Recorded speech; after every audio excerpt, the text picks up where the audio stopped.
ICC men's champions trophy सिर्फ 27 दिन की दूरी पर है और ऐसा टाइम जहां पे हर टीम अपनी किट रिलीज कर रही है। ऑफिशियल प्रोमो रिलीज हो गया आईसीसी की जानिब से, फोटोशूट्स चल रहे हैं, लेकिन एक टीम ऐसी भी है जिसने अभी तक अपना चैंपियंस ट्रॉफी स्क्वाड अनाउंस नहीं किया है और वो टीम पाकिस्तान टीम है जो कि इस चैंपियंस ट्रॉफी की होस्ट है। और उससे बड़ी चीज, इस चैंपियंस ट्रॉफी के डिफेंडिंग चैंपियंस भी पाकिस्तान है। इस वीक बहुत ज्यादा एक्सपेक्ट कर रहे थे लोग कि स्क्वाड आ जाएगा, लेकिन अभी तक 22 जनवरी जब हम ये वीडियो बना रहे हैं, जब शूट कर रहे हैं, जब तक कोई स्क्वाड रिलीज नहीं किया गया पाकिस्तान क्रिकेट बोर्ड की जानिब से।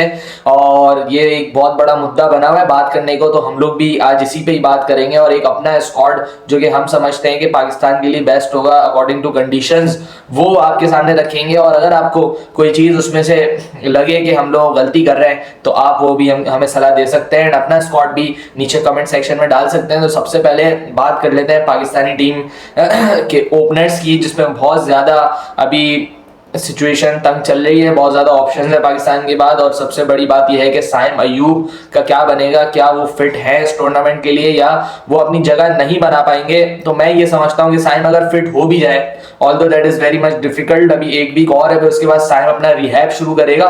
बट आई थिंक कि साइम अयूब को हमें रश नहीं करना चाहिए into international cricket. I think बहुत टाइम के बाद, 1-1.5 महीने के बाद वो क्रिकेट खेलेंगे एंड डायरेक्टली उनको चैंपियंस ट्रॉफी खिला देना, आई डोंट थिंक ये कोई अच्छा फैसला होगा। हमें रश नहीं करना चाहिए। ऑब्वियसली साइम एक 21 साल का लड़का, इतनी बड़ी इंजरी के बाद जब वो वापस आएगा तो उसको थोड़ा सा टाइम चाहिए अपने आप को एडजस्ट करने में। और हमने ये गलती पहले भी की थी कि हमने आधे अधूरे फिट शाहीन अफरीदी को T20 वर्ल्ड कप 2022 खिला दिया था और उसके बाद वो डिसीजन हमें फाइनल में कॉस्ट किया जब शाहीन एक क्रूशल स्टेज पे अपना घुटना लेके बाहर चले गए। और सिर्फ उसी मैच में कॉस्ट नहीं किया, बल्कि आज तक वो वाला शाहीन जिसके पास पेस था, जिसके पास रिदम था, वो वाला शाहीन हमें वापस नहीं देखा, क्योंकि हमने उसको बहुत जल्दी की उसकी इंजरी के साथ, मिस हैंडल हुई इसकी इंजरी और अभी तक वो वाला पेस वापस नहीं आया शाहीन का, due to that only reason. And I think यहाँ पे साइम को भी थोड़ा टाइम देना चाहिए कि वो सेट हो जाए, उसकी इंजरी सेट हो जाए and then he can prosper into international cricket. आगे बहुत ज्यादा इवेंट्स हैं एंड अभी तक साइम अयूब बहुत यंग प्लेयर है, तो उसको अच्छे से उसकी इंजरी को ट्रीट करना है। पाकिस्तान क्रिकेट बोर्ड का बहुत बड़ा हाथ होगा उसमें। और अब देखते हैं क्या चैंपियंस ट्रॉफी स्क्वाड बन सकता है if Saim Ayub is not included into the squad हमारी नजर में। अब ओपनर से अगर आप शुरू करें तो एक नाम फखर जमान का तो मैं समझता हूं कि 100% डन है, बट इसके अलावा हमारे पास 2 स्पॉट्स खुलते हैं ओपनिंग को लेके। एक उनके साथ जो कौन ओपनिंग करेगा एंड बैकअप ओपनर कौन होगा पाकिस्तान का, इन केस कि अगर फखर या दूसरे में से कोई खराब परफॉर्मेंसेस के बायस बाहर होता है तो उनकी जगह पे कौन रिप्लेस करेगा। तो मेरे लिए फखर जमान के साथ without a doubt Imamul Haq को होना चाहिए एज अ सेकंड ओपनर, क्योंकि चैंपियंस कप में जितनी अच्छी परफॉर्मेंसेस इमाम की थी वो हम सबकी नजरों के सामने। एंड देन फिर अंडरस्टैंडिंग जो फखर और इमाम क्रिएट करते हैं, आई थिंक यार 3 से 4 साल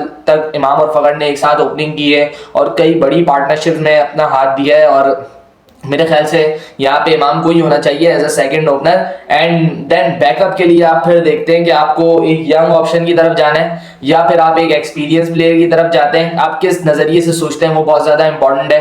तो यहाँ पे 3-4 नाम हमारे पास है। हसीबुल्लाह खान जिसमें से एक प्रोमिनेंट नाम है, फिर साइम अयूब हो सकते हैं अगर फिट हो। फिर उसके बाद आप अगर देखें तो यहाँ पे हम अब्दुल्ला शफीक होगा, शान मसूद का भी नाम आ रहा है सामने, लेकिन मेरे ख्याल से we should go with Abdullah Shafique यार, क्योंकि अब्दुल्ला को हम लोग रख रहे हैं इतने टाइम से, उसको टाइम दिए जा रहे हैं, तो आई थिंक एक और मौका ही सही। Obviously as a backup opener तो आएंगे अब्दुल्ला, लेकिन अगर खेलते हैं तो फिर देखें किस तरीके से अपने आप को एडजस्ट करेंगे चीज़ों में। आई नो कि जो रिसेंट फॉर्म है वो अच्छी नहीं गई है, तो एक अब्दुल्ला हमारे पास ओपनर हो सकते हैं, या फिर आप एक स्लैश लगा के उस स्लैश को आप लिख दें शान मसूद। मैं शान मसूद क्यों बोल रहा हूँ, क्योंकि ऑब्वियसली लिस्ट ए क्रिकेट में शान की 55 रन की एवरेज है और जबरदस्त लिस्ट है, रिकॉर्ड है शान का। एंड अभी तक शान को इतना हम लोगों ने यूटिलाइज नहीं किया वाइट बॉल फॉर्मेट में। 1-2 T20 टूर्नामेंट जरूर खिलाएं, लेकिन उस तरीके से यूटिलाइजेशन शान की हुई नहीं है बड़े स्टेज पे वाइट बॉल में। हालांकि वाइट बॉल का आप अगर उनका रिकॉर्ड देखें, स्पेशली लिस्ट ए क्रिकेट का, तो वहां पे बहुत ज्यादा इंप्रेसिव लगेंगे शान। तो मैं ये समझता हूँ कि अब्दुल्ला या शान में से कोई ना कोई एक आपका बैकअप ओपनर बन सकता है फॉर दिस चैंपियंस ट्रॉफी। फिर अगर आप वन डाउन की बात करें तो बाबर आजम होंगे ऑब्वियसली, ये हमारा टॉप ऑर्डर बनाएंगे, कोई 3 ओपनर और फिर बाबर आजम की टॉप ऑर्डर हो गया। फिर आपका मिडिल ऑर्डर कप्तान मोहम्मद रिजवान हो गए, कामरान गुलाम हो गए, सलमान अली आगा हो गए, ये 3 आपके मिडिल ऑर्डर के बैट्समैन। एंड देन फिर बारी आती है लोअर मिडिल ऑर्डर जो आपके pinch hitter, as a pinch hitter भी काम करेंगे। उसमें से इरफान खान नियाजी एक नाम आप रख लें, और उसके बाद जो नाम है वो है खुशदिल शाह मेरी नज़र में। एंड आई थिंक जिस तरीके की फॉर्म लगी भी है खुशदिल की, अच्छा चैंपियंस कप खेला, एंड पाकिस्तान को ज़रूरत है इस वक्त खुशदिल शाह की, क्योंकि पाकिस्तान की कंडीशन ले लें या आप दुबई की कंडीशन ले लें, दोनों ऐसी कंडीशंस हैं कि यहाँ पे आपको विकेट थोड़ा स्लो एंड पे मिलेगा, स्पेशली जब आप सेकंड बॉलिंग करेंगे या आप पहली बैटिंग में भी 30 ओवर के बाद हम देखेंगे, 30-25 ओवर के बाद की बॉल जो है वो नीचे रहेगा, थोड़ा ग्रिप करेगा, तो उसमें आपके पास स्पिनर्स का होना बहुत ज़्यादा ज़रूरी है। और खुशदिल शाह को जिस तरीके से मोहम्मद रिजवान यूटिलाइज करते आए हैं पीएसएल में या डोमेस्टिक क्रिकेट में, वो हम सबको पता है। खुशदिल शाह की वो जो एबिलिटी है बॉलिंग की, वो मोहम्मद रिजवान ने ही निकाली है। एंड आई थिंक उसका record in ODI cricket as a finisher वो बहुत ज़्यादा इंपॉर्टेंट है। वो देखना, हम सबको रियलाइज करना कि Khushdil was never a bad ODI player, उसको T20I की परफॉर्मेंसेस पे आपने ओडीआई से बाहर कर दिया था। हालांकि खुशदिल ने खेले 4-5 मैचेस ही हैं, लेकिन उन 4-5 मैचेस में से खुशदिल ने 2 मैचेस आपको फिनिश करके जितवाए, एक वेस्ट इंडीज के खिलाफ और एक ऑस्ट्रेलिया के खिलाफ, जहां पे बाबर और इमाम आउट हो गए थे सेंचुरीज करके, वहां पे खुशदिल शाह ने आके आपको मैच जितवाया था वो वाला। सो ये इंपॉर्टेंट है रियलाइज करना पाकिस्तान को कि ऐसे प्लेयर की जरूरत भी है हमें, क्योंकि Irfan Khan Niazi although he is very young, और लेकिन उस तरीके से अगर हमें कोई चाहिए प्लेयर जो कि बॉलिंग में भी थोड़ा बहुत कंट्रीब्यूट कर सके, तो इरफान के ऊपर मैं खुशदिल को ही प्रेफर करूंगा कि बॉलिंग भी दे देंगे आपको एंड इरफान जैसी बैटिंग भी वो कर सकते हैं। फिर उसके बाद आपके 4 बॉलर्स जो हैं वो बहुत पक्के हैं, 3 तो ऐसे हैं कि आप उनको 2-2.5 साल से खिलाए जा रहे हैं लगातार, तो उनके अलावा कोई और ऑप्शन है नहीं आपके पास। लेकिन एक बैकअप ऑप्शन जरूर मौजूद है, वो है मोहम्मद हसनैन की नज़र में, और वो 3 बॉलर्स हम सबको पता है, शाहीन, नसीम और हारिस हैं। विदाउट अ डाउट इन लोगों के अलावा आप किसी को नहीं खिला सकते। सो ये भी आप समझ लें कि शाहीन भी बहुत थोड़ी बहुत बैटिंग कर सकते हैं, फिर नसीम भी आपको लब पे घुमा सकते हैं, वो भी और अच्छी बैटिंग करते हैं। नसीम शाह तो हमने देखा भी है कि क्लोज मैचेस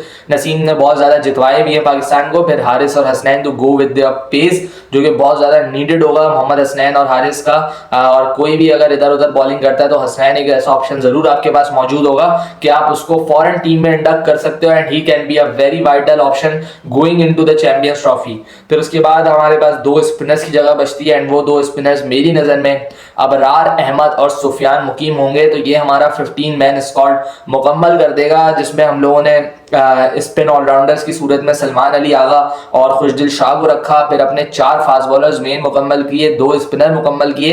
तो आप अपनी बॉलिंग में देखिए, अगर आप 11 बनाना चाहें तो आपके पास एटलीस्ट 7 to 6 ऑप्शंस मौजूद हैं विद इन दी बॉलिंग और यूनिट आपके, किस किस को आप खिला सकते हैं as a bowler. 3 fast bowler आप ले लें, वो खेलेंगे, फिर एक अबरार अहमद खेलेंगे, फिर अगर खुशदिल खेलता है तो खुशदिल की एक spin option, and then Salman Ali Agha. तो ये आपके पास 6 या 5 बॉलर्स का जो लॉट है ये पैक कर देगा आपकी चैंपियंस ट्रॉफी की प्रिपरेशंस को। ट्राई सीरीज की भी प्रिपरेशन होंगी इसमें, तो उसमें भी दिख जाएगा, दूध का दूध पानी का पानी हो जाएगा कि कौन किस जगह पे खेलना डिजर्व करता है, कौन स्क्वाड में हो सकता है। लेकिन Pakistan needs to be very clear.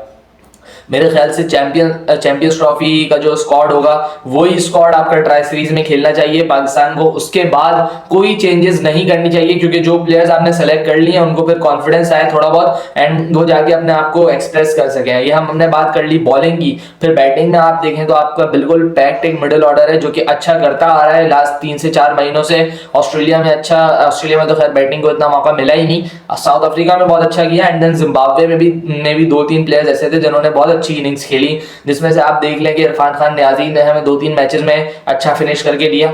उसके बाद अगर हम बात करें सलमान अली आगा की साउथ अफ्रीका वाली परफॉर्मेंसेस, दे वर सुपर्ब। सलमान अली आगा ने जो कॉन्फिडेंस दिया है पाकिस्तान टीम को वो बहुत काम आने वाला है। फिर बाबर आजम, मोहम्मद रिजवान, ये 1-2 ऐसे नाम हैं जो पाकिस्तान के लिए बहुत लंबे टाइम से खेल रहे हैं, अब स्टेप अप करना बहुत लाजमी हो गया है। बाबर आजम की मैं बात करना चाहूंगा कि बाबर आजम अगर हम स्किल वाइज देखें तो दुनिया के गिने चुने प्लेयरों में से 2 से 3 प्लेयर टॉप के उनमें से आता है, लेकिन बड़े स्टेज पे परफॉर्मेंसेस कैसे निकलवाएंगे बाबर अपने आप से, वो बहुत बड़ा सवालिया निशान होगा। क्योंकि 2023 का वर्ल्ड कप भी अगर आप उठा के देखें तो बाबर की जितनी भी डिसमिसल्स थी उसमें सारी की सारी गलतियां बाबर आजम खुद की थी। किसी बॉलर ने बाबर आजम को अच्छी बॉल पे आउट नहीं किया। जैसे आप एक एग्जांपल ले लें एशिया कप के मैच की, जिसपे हार्दिक पांड्या ने एक एक्सेप्शनल बॉल पे वापर को आउट किया। वो चले चलता है, डजंट मैटर, अब अच्छा बॉल किसी को पड़ गया देन कुछ नहीं हो सकता, लेकिन अपने विकेट खुद थ्रो करना ये दिखाता है कितना मेंटल ब्लॉकेज है विद इन बाबर आजम्स माइंड, और ये क्लियर करना बहुत जरूरी है अगर बाबर को परफॉर्म करना है, क्योंकि उसकी स्किल्स पे हमें किसी को डाउट नहीं है।